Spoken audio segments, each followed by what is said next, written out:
Welcome back to CCX News. A local nonprofit is leading the charge to build a new performing arts center in the heart of Maple Grove. Maple Grove-based Avalanche Arts is hoping to build an arts center with about 250 seats. It could become a home for local theater groups like cross-community players. The city could also potentially host concerts and other programs at the facility. Such a venue will be built on city-owned land near Lifetime Fitness. The nonprofit wants the building to serve as an anchor for a larger arts campus. You have the town green where they have lots of concerts and events. Then there's the library, the community center, and then just across the street there would be this performing arts center.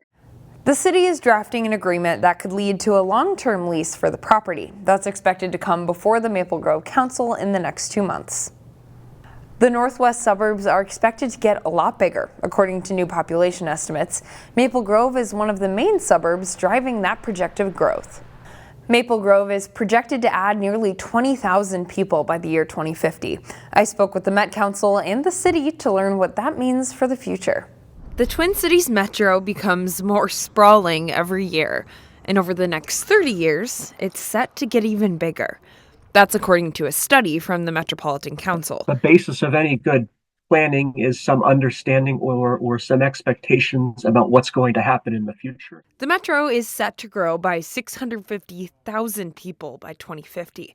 One city that's supposed to have among the biggest growth is Maple Grove. It's projected to add nearly 20,000 people. Todd Graham, the principal forecaster for the Met Council, says that's for a number of reasons. Our model does look at the quality of place, the characteristics of communities, the amenities that are there, accessibility to destinations, that is easy to get around. Joe Hogaboom, Maple Grove's Community and Economic Development Director, says these numbers make sense. We're not surprised. Maple Grove is about 85% developed, and so we know that we have room to grow. Hogaboom says there's plenty of room in the far northwest part of the city and near its downtown. These Met Council studies help his department determine how to develop the city for its growing population. And so we plan for infrastructure, we plan our roads, we plan our water, our sewer, utilities, all of that. So we plan to accommodate all this future growth that's going to happen in Maple Grove. And besides space for development, Hogaboom's pitch to these 20,000 newcomers, the ever-growing city has lots to offer. I really think it's due to our great location. We also have, an abundance of opportunities for jobs for people, options for entertainment, restaurants, parks. We have great schools.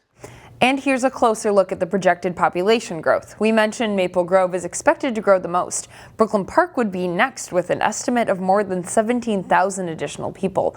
Plymouth is expected to gain more than 10,000 new residents. Add that to projected gains of the 6 other cities in our coverage, and that's 60,000 more people, larger than the current population of the city of Minnetonka. The Met Council projections look at economic activity and employment, plus real estate data and land use plans to come up with the estimates. Speaking of growth, pickleball enthusiasts in the northwest suburbs now have a new indoor space to play their favorite game. We are a family-owned pickleball facility, all about engaging with the community, bringing in the community, having a fun place for them to hang out and call their own. This building near 494 and Rockford Road in Plymouth is the new home to PickleX, which offers 6 indoor pickleball courts. The venue opened in early January on the site of a former warehouse. The ownership team spent about 4 months transforming the space into a business centered around wellness. There are now several places to play indoor pickleball in the city. That includes the Plymouth Community Center and the newly opened Pure Pickleball Club. PickleX's owner says we haven't reached the point of oversaturation. There is competition, and I think competition is very healthy.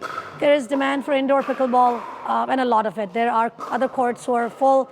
We are seeing a lot of activity in here as well. PickleX is an automated facility, meaning people have to go online to reserve a court to gain entry. In the coming months, they plan to add yoga and Pilates classes as well.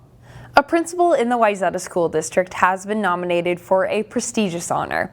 Ashley Farrington, the principal of Birchview Elementary School in Plymouth, is one of 3 Minnesota finalists for the National Distinguished Principal Award. It's a little overwhelming, to be honest.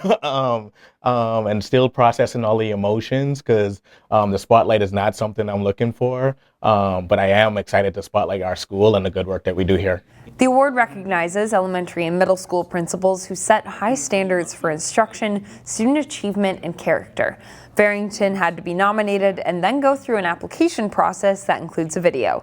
Since Farrington became Birchview's principal 5 years ago, he rebranded the school's core mission, and all around the building you'll see the hashtag @BVYouMatter. Farrington says the idea is to foster an environment where each student feels valued. We want the space to be a welcoming space, and safety is important, connection is important, and belonging is important.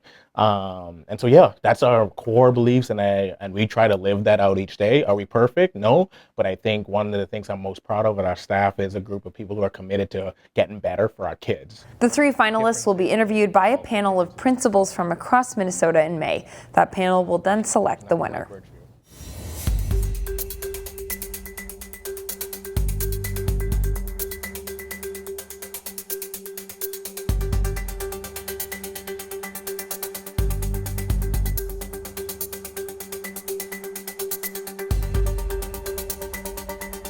CCX Media, your source for great local programming, is available on Amazon Fire TV, Apple TV, and Roku. Our free app allows you to stream all 3 of our channels live. You also have access to a large on-demand library, including full sporting events and daily newscasts. To find us, go to the store, search CCX, and download our free app. Then sit back and enjoy all of your favorite local content. The CCX Media app, available on Amazon Fire TV, Apple TV, and Roku.